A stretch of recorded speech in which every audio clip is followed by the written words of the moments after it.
Welcome to law and behold. मेरा नाम है गौरव और आप सुन रहे हैं India's only podcast discussing interesting judgements from courts in India.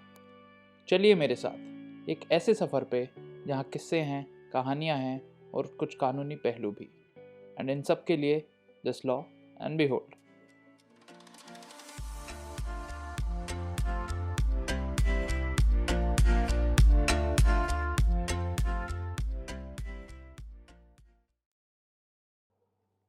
घर बैठे बैठे बहुत बोर हो गए होंगे ना। चलिए एक शादी में चलते हैं, गांव की शादी में, और देखते हैं क्या होता है।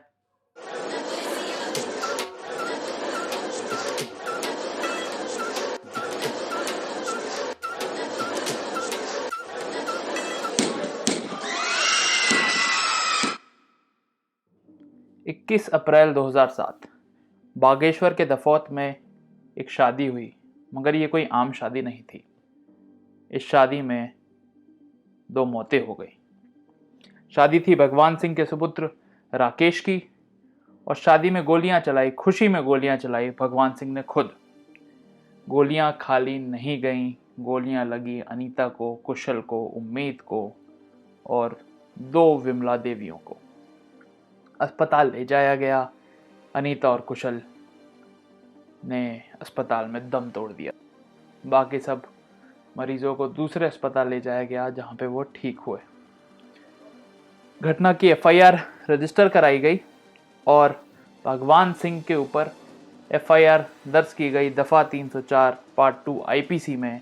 मगर जब चार्जशीट फाइल की गई तो इसे बना दिया गया सेक्शन 302 और section 307 IPC along with section 25 of the arms act, यानी मर्डर, अटेम्प्ट टू मर्डर और आर्म्स एक्ट के अंदर एक केस रजिस्टर हुआ।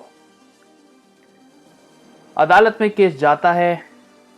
जो प्रोसिक्यूशन है वो 16 विटनेसेस अपने सपोर्ट में पेश करता है, ये कहते हुए कि Bhagwan Singh is guilty of murder, attempt to murder and for violating the arms act. मगर भगवान सिंह की तरफ से गजब डिफेंस आता है। वो कहते हैं कि वो शादी के माहौल में थे, एंजॉय कर रहे थे, उनके हाथ में बंदूक थी, इन पास ही कुछ बच्चे बॉल से खेल रहे थे। वो बॉल आके उनकी बंदूक से टकराती है, बंदूक जमीन पर गिरती है और अचानक से गोलियां चल जाती हैं। और इसलिए ऐसा नहीं कहा जा सकता कि उन्होंने मर्डर किया है, उनका कोई इंटेंशन ही नहीं था किसी को मारने का। प्रोसिक्यूशन की तरफ से कटघरे में सबसे पहले बुलाया जाता है गांव की प्रधान कमला जी को। कमला जी कहती हैं कि वो गांव की प्रधान है, उन्हें पता था कि बारात लौटी है। उन्होंने अचानक से गोलियों की आवाज़ सुनी, लेकिन उन्होंने देखा नहीं कि किसने गोली चलाई। ये देखते हुए उन्हें एक हॉस्टाइल विटनेस डिक्लेयर कर दिया गया। उनका जब पब्लिक प्रोसिक्यूटर ने क्रॉस एग्जामिनेशन किया तो उन्होंने ये माना कि उम्मीद सिंह, विमला देवी, सोनू, अनीता देवी को गोलियां लगी थीं, और ये भी कि बाद में सोनू और अनीता देवी की मौत हो गई। विटनेस नंबर 2 चंचल सिंह, ये आई विटनेस हैं, चश्मदीद हैं घटना के।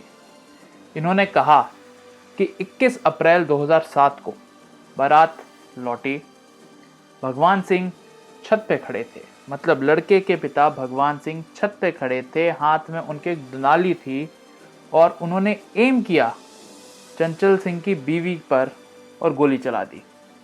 गोली जाके सीधे सीने में लगी। उनकी वाइफ वहीं पे कोलैप्स कर गई। उन्हें बागेश्वर के अस्पताल में ले जाया गया, जहां पे 7 बजे उन्हें डेड डिक्लेयर कर दिया गया।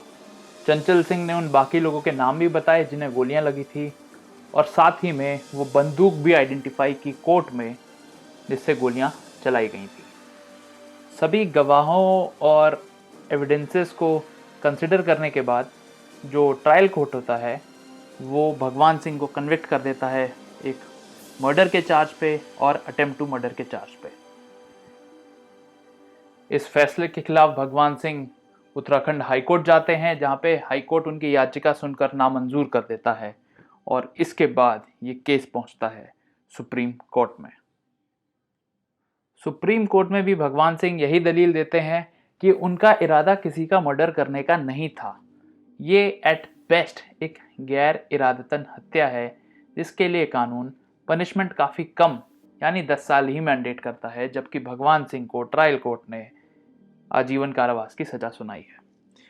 सुप्रीम कोर्ट दोनों पक्षों की दलीलें सुनता है, एफआईआर पढ़ता है, एविडेंसेस पढ़ता है, स्टेटमेंट्स पढ़ता है, और सुप्रीम कोर्ट की बेंच बहुत इंपॉर्टेंट बातें गौर करती है, जिसको हम अभी ध्यान से देखेंगे। सुप्रीम कोर्ट में ये माना जाता है कि शादी का फंक्शन था, जैसे ही बेटे की बारात लौटी वहाँ पर काफ़ी भीड़ जमा थी। भगवान सिंह ने एक लाइसेंसी बंदूक से, जो कि उनके बेटे के नाम थी, छत की तरफ पॉइंट की और गोली चलाई। इससे 5 लोगों को गोलियां लगी और जिनमें से 2 की मौत हो गई।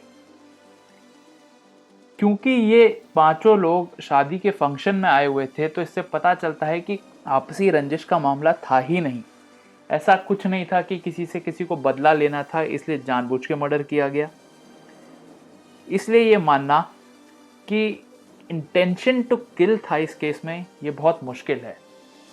भगवान सिंह की जो दलील थी कि बॉल टकराकर गोलियां चल गईं, इसको भी सुप्रीम कोर्ट ने खारिज कर दिया।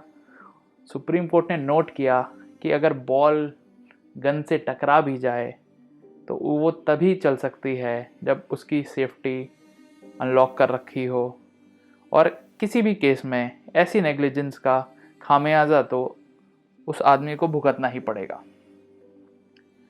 इसलिए जो 304A का डिफेंस भगवान सिंह लेना चाह रहे थे, ये मंजूर नहीं किया जा सकता। सुप्रीम कोर्ट ने गौर किया कि उनके सामने एक ही सवाल है कि भगवान सिंह का जो एक्शन था, जिससे अनीता और कुशल सिंह की मौत हो गई, क्या वो मर्डर है या उससे कुछ कम है। सुप्रीम कोर्ट गौर करता है कि सेक्शन 299 और 300 ऑफ आईपीसी दोनों बात करते हैं मौत की, और बात होती है इंटेंशन की। लेकिन देखने के लिए जो ज़रूरी चीज़ है कि इंटेंशन था कि नहीं किसी को मारने का, ये सफिशिएंट नहीं है। हमें देखना ये ज़रूरी है कि क्या हम ये डीम कर सकते हैं, क्या पहले से मान सकते हैं कि जो घटना होने वाली थी उस अक्यूज्ड को मालूम था कि इस कारनामे से किसी की मौत हो जाएगी। सुप्रीम कोर्ट नोट करता है कि हाई कोर्ट ये मान के चला कि गोली चलाने से किसी की मौत हो जाएगी, गोली अगर रूफ की तरफ पॉइंटेड है तो किसी की मौत हो जाएगी। लेकिन सुप्रीम कोर्ट ऐसा नहीं मानता है।